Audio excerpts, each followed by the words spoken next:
Hey everyone, it's Brian here. Today I'm coming on to do my first installment of Denise Becker's Bah Humbug Challenge here on YouTube. Denise Becker is the one putting this on. It is 6 weeks worth of putting together basically funfold cards or techniques that she has not done before or has failed at before, I guess. But she wants to learn new stuff from us. So, this is what the Bah Humbug Challenge is. She chooses for us a technique or a funfold card to produce each week for 6 weeks. And this goes from last Friday, October 6th, all the way, I think, to November 11th or something like that, or November 10th, I think. Not sure when the last one is, but it's in November, definitely. So today his project is going to be a slider card. So I would have had this out earlier, but I have this slider card that I made for Scrappy Tales Crafts. And that was for an Instagram hop that went live today, which is Friday, October 13th. So I'm going to show you how to make this slider card real quick. I do have a die that makes it easier, but honestly, this is not really supposed to be for a slider card. It's just for a sentiment strip. And this came from the Apple Harvest die set from Stampin' Up. I believe that is now retired, but you can just cut like a 1/2 inch tall by 3.5 inch wide slit into your card, or at least the top layer of your card, and it'll work just fine. So what we're going to start doing is I'm going to show you the beginnings of this card, because it's also going to be able to hold money. So I'm going to cut this to 9 inches. So we got the regular 3.5 by 8.5 here, plus 2 inches on the bottom fold, so you can make a place to hold money. So on the 9-inch side, you want to score at 3.5, of course. That'll make your typical slimline card. And you're also going to want to score at 7 inches, which is where that bottom part is. Normally you would cut at 7 inches, but we're going to cut at 9 because we're making this hold some money, like I said. So we're going to go ahead and punch a hole in here real quick at around the center. I'm just going to eyeball this.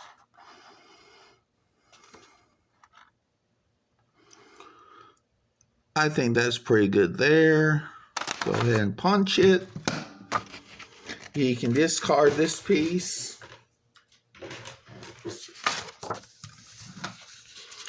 Now we can go ahead and fold that over. Put some tape on these two sides if you want to, but I'm just going to glue for now for illustrative purposes.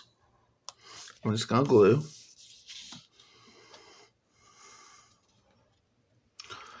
You can see here on the left side and the right side here is where you want to glue. And I'm going to actually put this punch back before I forget.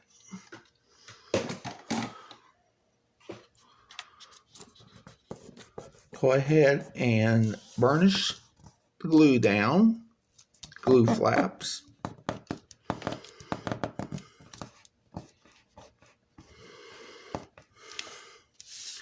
And now we're going to go ahead and fold down this flap here, and you're going to have a traditional slimline card that holds money, or a check, or a gift certificate, or even gift card.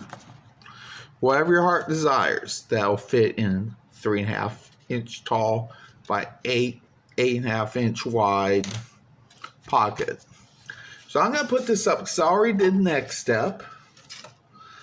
And we're going to go ahead and cut a piece of, in this case, red cardstock that measures 8 1/4 inches wide by 3 1/4 inches tall. The reason we're doing that is this is our matting for the card. There is, of course, going to be one more layer going on here. So I'm going to show you real quick how I did this. So I am using the Merry, Bold, and Bright paper collection from Stampin' Up! As an example, in this instance, on how you would fit together the slider part. So I'm just going to use a die, but that's a sentiment strip die. But I'm going to show you how to measure the halfway point and everything.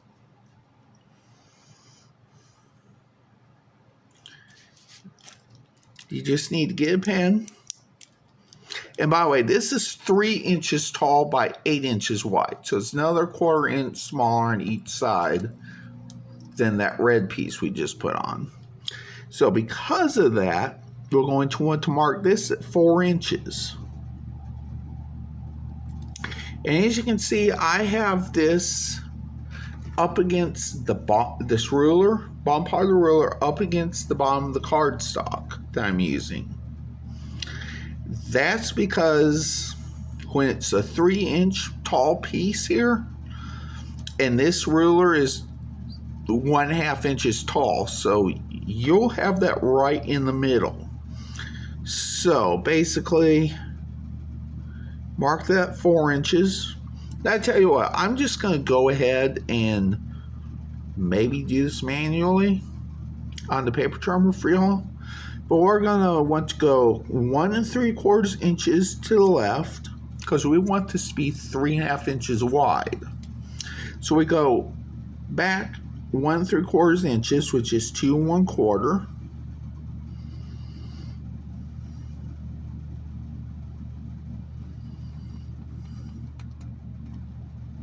And we're going to go the other side 1 3/4 inches, which is 6 3/4.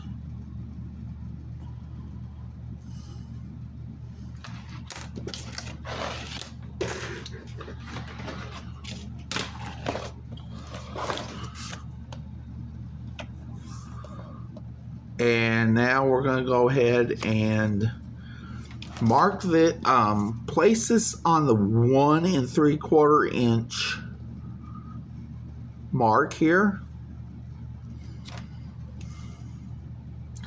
So as you can see, I am on the 1 3/4 inch mark on the trimmer.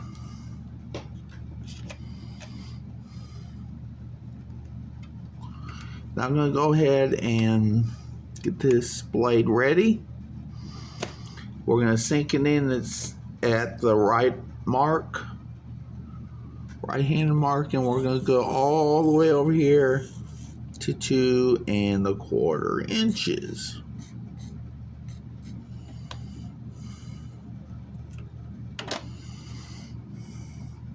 And then we're going to go ahead and flip this over 1/2 turn. Line it again at 1 3/4 inches.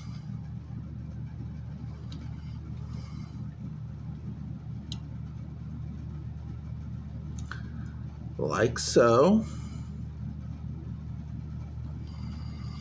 And we're going to go ahead and sink it in again.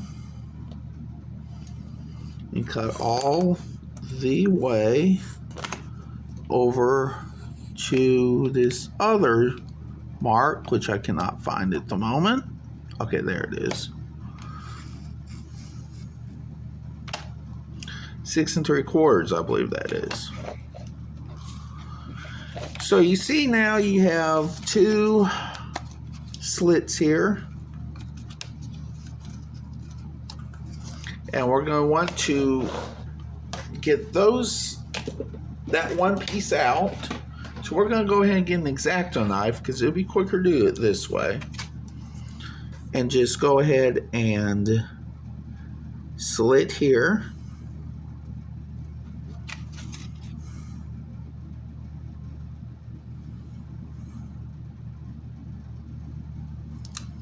Right there. And again, right here.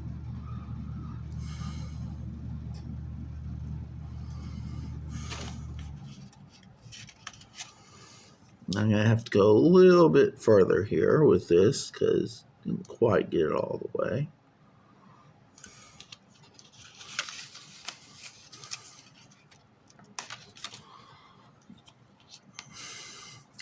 And there you go. Voila, you have the base for a slider card. So what we're going to do now is we're going to flip this over because I used this side, the liar side, to make all the marks because I tried this before already and couldn't really see it that well either with the green side, the top side showing. But the worst thing about double-sided cardstock, pattern cardstock, is you can only choose one side. So basically, we're going to go ahead and use this green side this time. And now I'm going to go ahead and lay down some double-sided foam tape. Like so.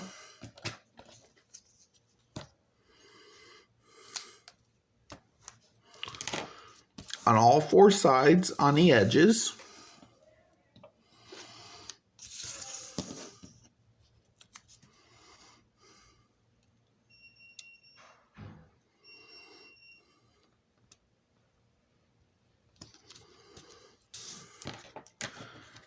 Cut that off. And then on the two short sides as well.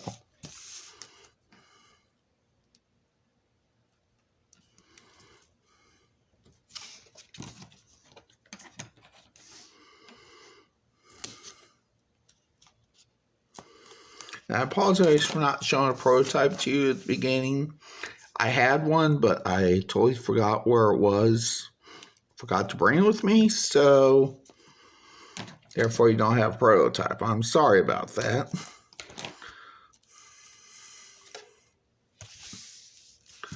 Okay, we're going to just make sure all that's good. And now we're going to go ahead and get this here. Make sure that's going to do right, and it will. So now I got this, I forget what it's called. It's from Scrappy Tales. Okay, it's a 6x8 Sam's Workshop stamp set. Now, I will leave the affiliate link to this stamp set in the description box below this video. Might not be till Saturday till I do that, but I will definitely leave it below this video soon. And that just basically means you won't pay any extra, but I may get a small commission from that, which is a win-win for everyone. So I'm going to have Mrs. Claus over here on the right side.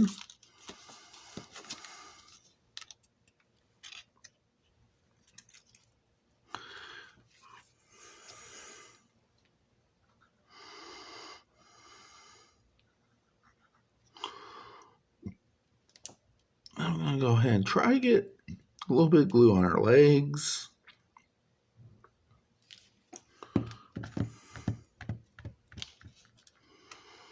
Yeah, I probably should have kept it on the other side.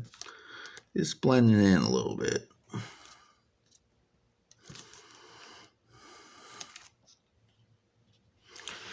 And then we're going to put this North Pole side on the opposite side.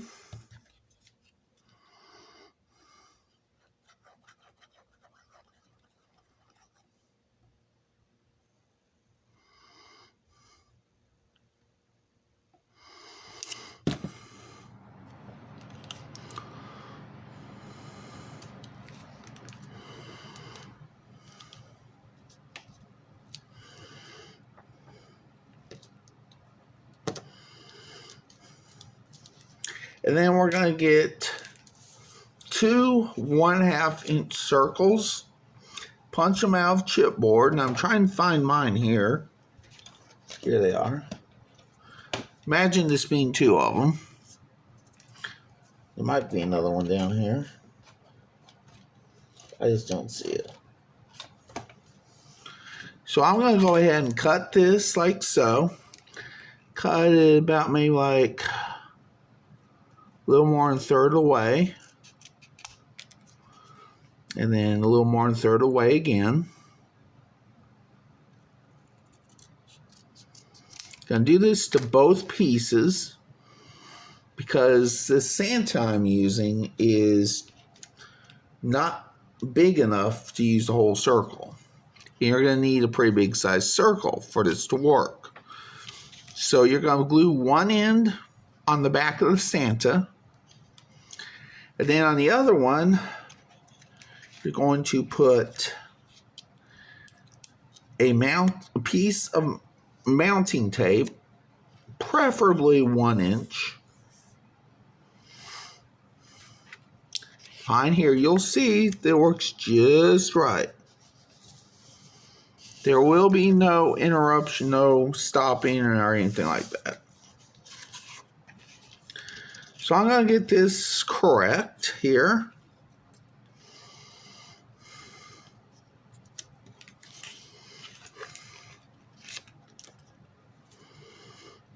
Don't line it up.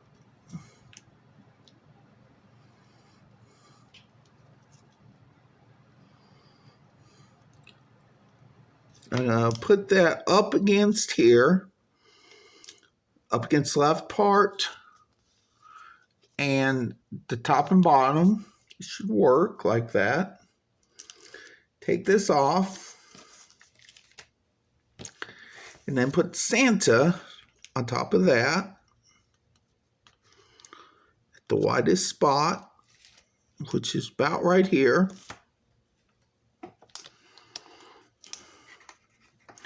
And then we're going to make sure it works. And yes, it does. Maybe a little stuck at times, but it will work. So now I'm going to go ahead and take the backing off all this foam tape. Foam tape around all 4 sides. Make sure the slider can be easily moved. I mean, you could maybe you could do this without double-sided tape on all 4 sides, but I'm not going to try to risk that, so go figure. So I'm going to center this here.